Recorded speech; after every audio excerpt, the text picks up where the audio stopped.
pathways, possibly modulating serotonergic pathways involved in thermoregulation and shivering responses. Also, there was no significant difference observed in terms of pain relief. Results were seen in study indicating that ondansetron diminishes the occurrence of hypotension and alleviates pain levels during the intraoperative phase. The analgesic characteristic of ondansetron arise from its interaction with serotonin receptors that are implicated in the nociceptive pathways. Inhibiting these receptors may alleviate pain during the surgical procedure. Lastly, the primary indication of ondansetron, which is to prevent or reduce the occurrence of nausea and vomiting, was observed during the study. Ondansetron works by inhibiting the serotonin receptors in the central nervous system, mainly in the area postrema and the nucleus tractus solitarius, which are central regions implicated in the vomiting reflex. To summarize the results in this study, main findings observed were as follows. There was a lower incidence of anesthesia-induced hypotension in the ondansetron group. However, its risk reduction was not statistically significant.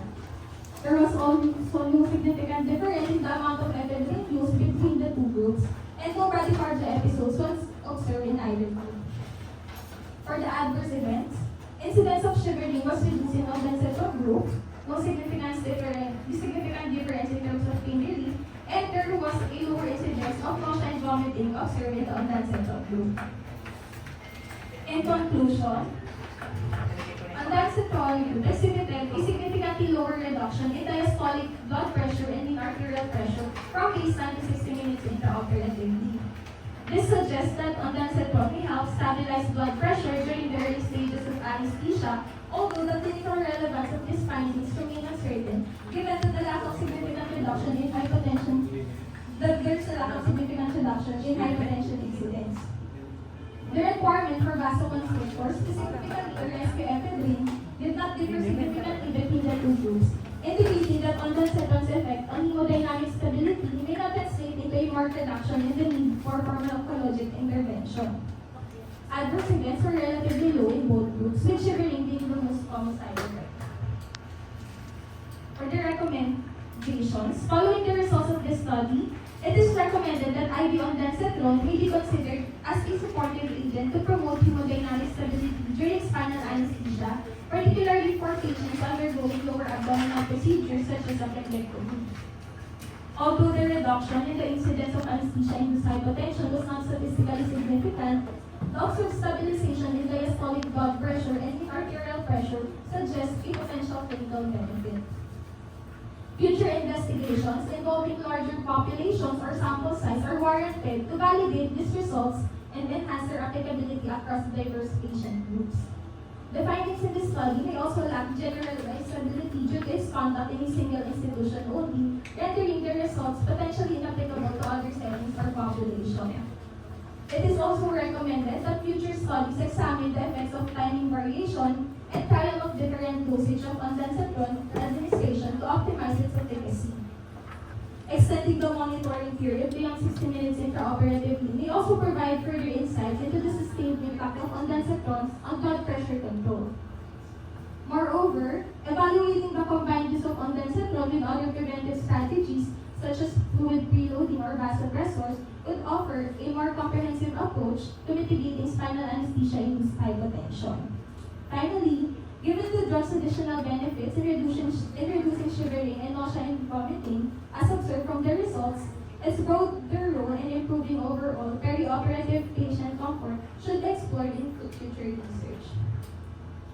That's all. Thank you.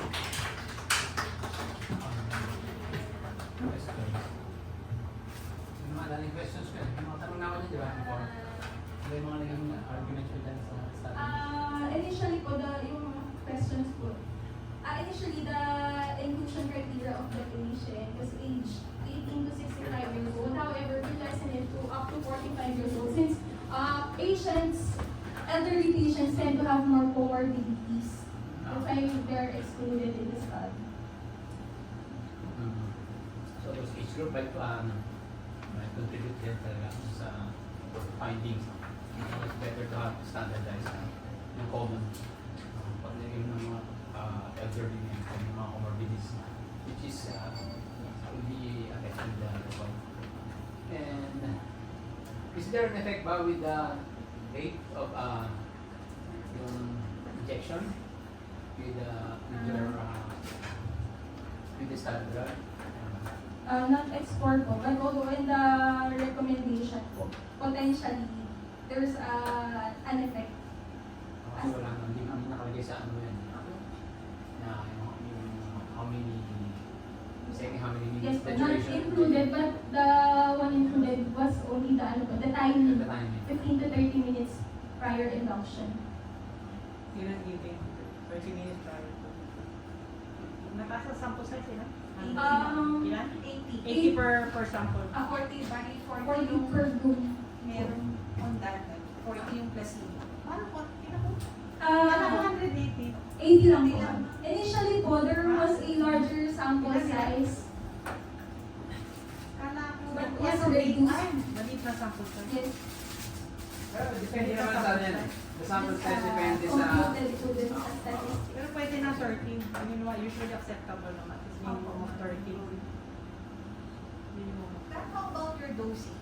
On ilang dosing? 4 milligrams. Wala kang encounter sa mga previous literature na ang dosing ng ondansetron ay may effect kung 4 o 8. May isa lang po ako na-encounter from related literature that they compared 4 versus 8 milligrams and there's no difference po dun sa effect. Kasi diba yung mga preparation natin should be 8 milligram and then you give 4. Ano yung another? Go waste factors. Mag-waste lang siya. it was also mentioned that regarding the Besol-Jarvis reflex. So first year na ba yung Besol-Jarvis reflex? First years, okay, tama tayo. Ano ba yung Besol-Jarvis reflex? Na-apply ba natin sa anesthesia? Anesthesia naman. This! Ano yung Besol-Jarvis? Try mo lang. What is the Besol-Jarvis reflex?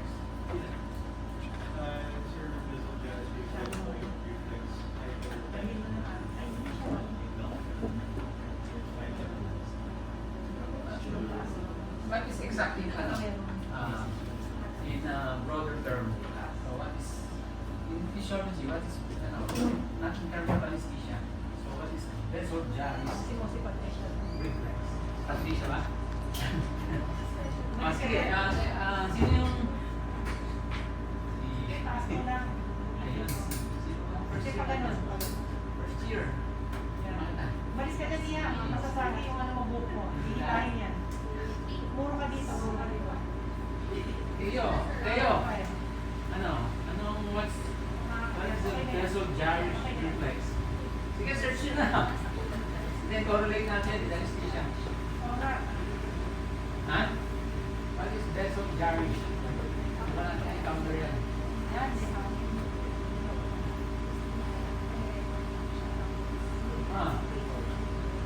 Besol-Jarvis reflex is a procedure contributed sa rapid submucous hypotension and bradycardia and is mediated by cerebral receptors 5-HT receptor.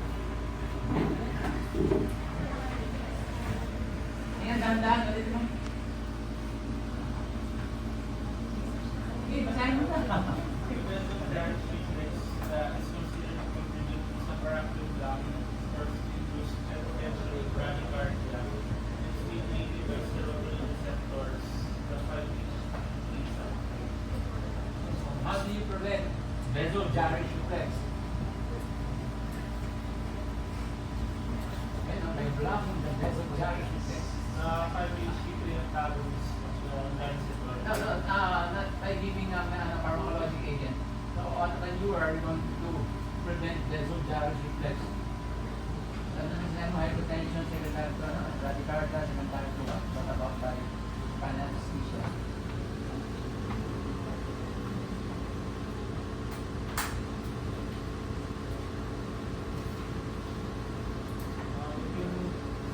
Preload before induction.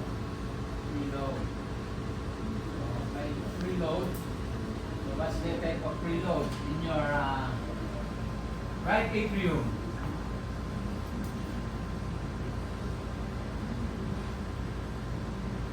Siya nakagawin niya na, hindi JBC David din mga pamana. Ito na galing Desert Janish. So what's the effect of preload on your right atrium? So nag-load ka, ano yung effect niya?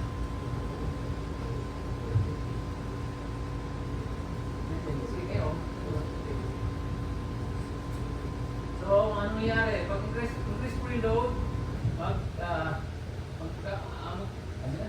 tataas ang iyong Since preload is actually volume as opposed to afterload, which is pressure po.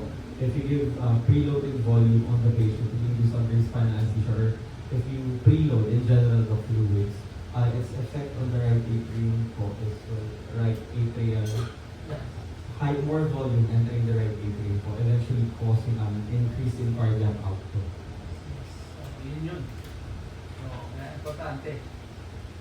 Preloading and understanding what's the effect of preloading. Alam mo, preload. Alam mo rin what's happening when you preload. Okay? Sige, yun lang. Review lang yun. Ano pa?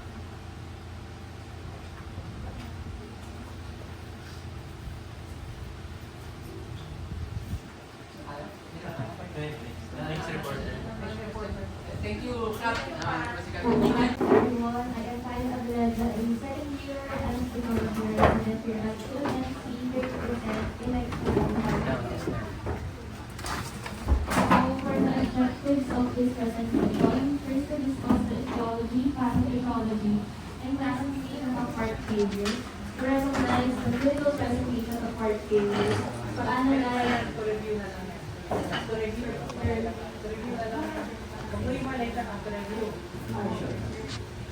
to analyze the anesthetic indications in patients presenting with heart failure and to identify management strategies for heart failure.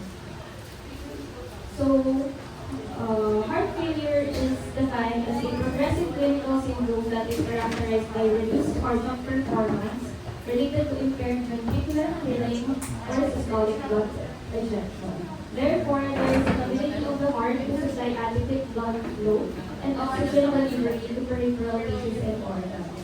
And overperfusion of organs may lead to reduced exercise capacity, fatigue, and shortness of breath. So now, as for the etiology, heart failure is a clinical syndrome arising from diverse causes that may coexist and interact with each other. And the principal pathophysiologic feature of heart failure is the inability of the heart to fill or empty the ventricles. So it is most often a result of impaired myocardial conductivity caused by ischemic heart disease or cardiomyopathy, cardiac ground abnormalities, systemic hypertension, diseases of the pericardium, or pulmonary hypertension. So heart failure may be described in various ways. Maybe systolic or diastolic, acute or chronic, left-sided or right-sided. And early in the course of heart failure, the various categories may have different clinical and therapeutic implications. However, all forms of heart failure are characterized by a high ventricular and diastolic pressure due to altered ventricular function and neurohormonal regulation. So, a decreased ventricular systolic wall motion reflects systolic dysfunction, whereas diastolic dysfunction is characterized by abnormal ventricular relaxation and reduced compliance. There are differences in both myocardial architecture and function in systolic and diastolic heart failure, but clinical signs and symptoms cannot reliably differentiate between these two entities. Causes of systolic heart failure include coronary artery disease, dilated cardiomyopathy, chronic pressure overload from aortic stenosis or chronic hypertension, and chronic volume overload from intermittent valvular lesions or high output cardiac failure. So a decreased ejection fraction is the hallmark of chronic left ventricular systolic dysfunction. And symptomatic heart failure in patients with normal or near normal left ventricular systolic function is most likely due to diastolic dysfunction. However, diastolic heart failure may coexist with systolic heart failure. So factors that predispose to decreased ventricular distensibility include myocardial edema, fibrosis, hypertrophy, aging, and pressure overload. Ischemic heart disease are the most common causes of diastolic heart failure. In contrast to systolic heart failure, diastolic heart failure also affects spleen and ward function. So now let's differentiate acute versus chronic heart failure. So acute heart failure is defined as a change in the signs and symptoms of heart failure requiring emergency therapy. Chronic heart failure is present in patients with long-standing cardiac disease. And typically, chronic heart failure is accompanied by venous congestion, but blood pressure is maintained. In acute heart failure, due to a sudden decrease in cardiac output, systemic hypotension is often present without signs of peripheral arrhythmia. So acute heart failure encompasses three entities. First is worsening of chronic heart failure. Second, new onset heart failure. And third, terminal heart failure that is refractory to therapy. That's why chronic heart failure requires emergency therapy. So now left-sided versus right-sided heart failure. So there's increased ventricular pressures and subsequent fluid accumulation upstream from the affected ventricle produce the clinical signs and symptoms of heart failure. So in left-sided heart failure, there is high ventricular ETP and diastolic pressure, which promotes pulmonary venous congestion. So the patient complains of dyspnea or topnia and paroxysmal nocturnal dyspnea, which can evolve into pulmonary edema. With right-sided heart failure, it causes systemic venous congestion. So peripheral edema and congestive hepatomegaly are the most prominent clinical manifestations. And right-sided heart failure may be caused by pulmonary hypertension or right ventricular myocardial infarction. But the most common cause is left-sided heart failure. So now as for the pathophysiology of heart failure, so it is a complex phenomenon at both the clinical and cellular levels. So the initiating mechanisms are pressure overload, volume overload, myocardial ischemia or infarction, myocarditis, and restricted diastolic failure. So in the failing ventricle, various adaptive mechanisms are initiated to help maintain a normal cardiac output. So this would include an increase in stroke volume, activation of the sympathetic nervous system, and alterations of neurotropic state, heart rate, and afterload, as well as humour-related responses. So in more advanced stages of heart failure, these mechanisms become maladaptive and ultimately lead to myocardial remodeling, which is the key pathophysiologic change responsible for the development and progression of heart failure. So here's a diagram showing the pathophysiology of heart failure. So the mechanisms underlying ventricular dysfunction or dysfunction of the cardiac myocytes and long-standing pressure or volume overload. So as the myocardial contractility decreases, the stroke volume drops and the end-diastolic volume and pressure increase. So this is according to the Frank-Starling law, that will restore myocardial contractility and thus cardiac output. But if sustained in the long term, this volume increase leads to what is termed cardiac remodeling. So this involves myocardial hypertrophy, chamber enlargement, and increased ventricular wall stress, as well as increase in oxygen demand. So an increase in ventricular stiffness also occurs due to increased collagen deposition in the heart, which impairs filling and then it exacerbates the situation. So there is also decrease in the cardiac output, which leads to sympathetic activation through baroreceptors and stimulation of the RAS system, so causing salt and water retention and increase in circulating volume. So this will initially restore the cardiac output. However, it also compounds the injury to the heart and leads to a vicious cycle of increased and inefficient cardiac energy expenditure and reduced myocardial perfusion. So the combination of the cardiac remodeling and this vicious cycle results in the myocardium being vulnerable to ischemia. So now let's proceed with the classification of heart failure. So it has been classified in various ways, but the most commonly used classification is that of the New York Heart Association and is based on the functional status of the patient at a particular time. So functional status may worsen or improve. And the classification is intended for patients who have structural heart disease and symptoms of heart failure. So there are 4 functional classes. So in class 1, this includes patients with ordinary physical activity and does not cause symptoms. Class 2 includes those with symptoms that occur with ordinary exertion. Class 3 involves symptoms occurring with less than ordinary exertion. And class 4, patients which have symptoms occurring even at rest. So this classification is useful because the severity of the symptoms has an excellent correlation with the quality of life and survival.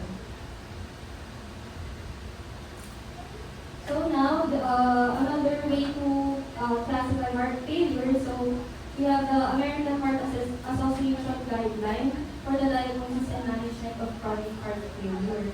So this classification is meant to be complementary to the New York Heart Association classification and can be used in guiding therapy. So the classification stratifies patients into 4 disease stages. So stage A involves patients at high risk of heart failure but without structural heart disease or symptoms of heart failure. So examples of this are patients with hypertension, borderline diabetes, but with no evidence of structural heart disease. Now stage B include patients with structural heart disease but without symptoms of heart failure. Example would be patients with asymptomatic valvular disease or patients with left ventricular hypertrophy. Now, stage C involves patients with structural heart disease with previous or current symptoms of heart failure. So this includes patients with symptomatic valvular disease or patients with degenerative mitral regurgitation with symptoms such as dyspnea, fatigue, or chest pain. Now, stage D involves patients with refractory heart failure requiring specialized interventions. So this includes NIHA class for patients with different hospitalizations or heart failure problems. So another way to classify is to classify heart failure by the left ventricular ejection fraction. So it is considered important in the classification of patients with heart failure because of differing prognosis and response to treatments, and because most clinical trials select patients based on ejection fraction. So in this guideline, heart failure with reduced ejection fraction is defined as left ventricular ejection fraction of less than or equal to 40%. And heart failure with preserved ejection fraction represents at least 50% of the population with heart failure. So it has been classified as left ventricular ejection fraction of more than 40%, more than 45%, or more than or equal to 50%. So because some of these patients do not have entirely normal left ventricular ejection fraction, but also do not have a major reduction in the systolic function, the term preserved ejection fraction has been used. So in this guideline, the threshold for heart failure with preserved ejection fraction is a left ventricular ejection fraction of more than or equal to 50%. So patients with heart failure and left ventricular ejection fraction between the heart failure of reduced ejection fraction and heart failure with preserved ejection fraction range have been termed as heart failure with mid-range ejection fraction or mildly reduced ejection fraction.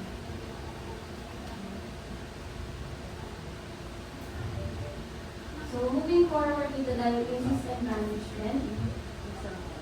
So diagnosis is with clinical assessment complemented by imaging studies such as echocardiography and cardiac biomarkers. And clinical suspicion of heart failure is from evaluation of left ventricular ejection fraction and assessment of functional status. So here we have the modified Framingham criteria, which is used to diagnose chronic heart failure. So they involve the presence of 2 major criteria, or 1 major and 2 minor criteria. So this criteria is 100% sensitive and 78% specific for identifying patients with congestive heart failure. So the major criteria involves PLD or TOPNA, elevated GDP, presence of S3, cardiomegaly on chest X-ray, pulmonary edema on chest X-ray, weight loss of more than or equal to 4.5 kilos in 5 days in response to crucial heart failure treatment. And minor criteria includes bilateral leg edema, dyspnea on ordinary exertion, nocturnal cough, hepatomegaly, pleural effusion, and tachycardia with heart rate of more than 120 beats per minute. So this table shows diagram shows the diagnostic algorithm for patients with suspected heart failure. So the criteria can be fulfilled with findings of elevated levels of natriuretic peptides, echocardiographic diastolic parameters, or other evidence of elevated bleeding pressures or invasive hemodynamic measurement at rest or exercise. So exercise stress testing with echocardiographic evaluation of diastolic parameters can be helpful if the diagnosis remains uncertain.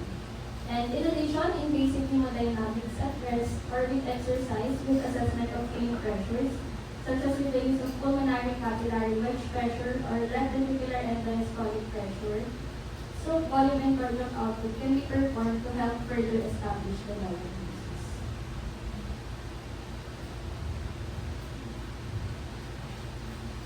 So now for the management of heart failure, we have the short-term therapeutic goals of relieving symptoms of circulatory congestion, increasing tissue perfusion, improving the quality of life, and long-term therapeutic goals to prolong life by slowing or reversing the progression of ventricular remodeling.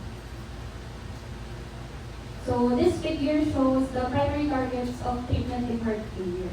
So we have the ACE inhibitors and angiotensin II receptor blockers, which decrease the afterload by interfering with the renin-angiotensin-aldosterone system, resulting in peripheral vasodilation.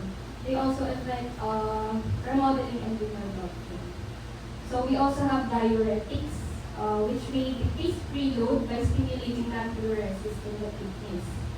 And then we have digoxin, which affects the sodium potassium ATPase pump in the myocardial cell, which increase contractility. And then we have inotropes such as dobutamine, which also increase myocardial contractility. And beta blockers, which inhibits the sympathetic nervous system and adrenergic receptors. They also slow the heart rate, decrease blood pressure, and have a direct beneficial effect on the myocardium by enhancing reverse remodeling. We also have selective agents that also block alpha-adrenergic receptors, which can cause vasodilation. So this involves a combination therapy of hydralazine and isosorbitol nitrate, which decreases afterload by counteracting peripheral vasoconstriction.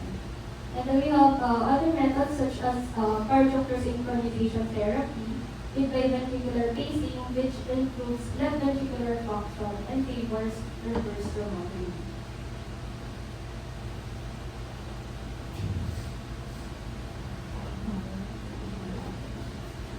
So this figure shows the American College of Cardiology and American Heart Association guidelines for heart failure management, which include the four-stage classification I mentioned a while ago.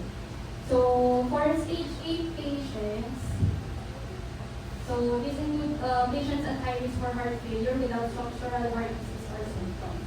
So the goals of therapy include keeping the hypertension, encourage smoking cessation, treat lipid disorders, encourage regular exercise, discourage alcohol intake, illicit drug use, and control metabolic syndrome. So ACE inhibitors and ARBs may be used in appropriate patients. Now for stage B patients, those with structural heart disease but without signs and symptoms of heart failure, same with goals of therapy with those with stage B patients. So ACE inhibitors and ARBs may also be used as well as beta blockers. And then stage C involves patients with structural heart disease with prior or recurrent symptoms of heart failure.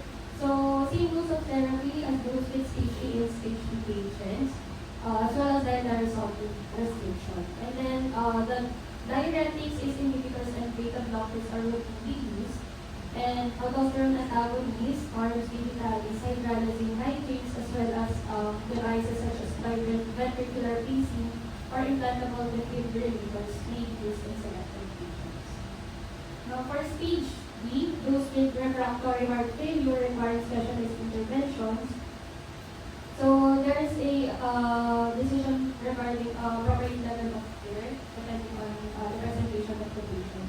So we have options such as compassionate end of life care or hospice, as well as extraordinary measures such as heart transplant, chronic hemotherapy, permanent mechanical support for experimental surgery and drugs. So now let's proceed with the anesthetic considerations in patients with heart failure. So with regards to the preoperative evaluation and management, so the presence of heart failure has been described as the single most important risk factor for predicting perioperative cardiac morbidity and mortality.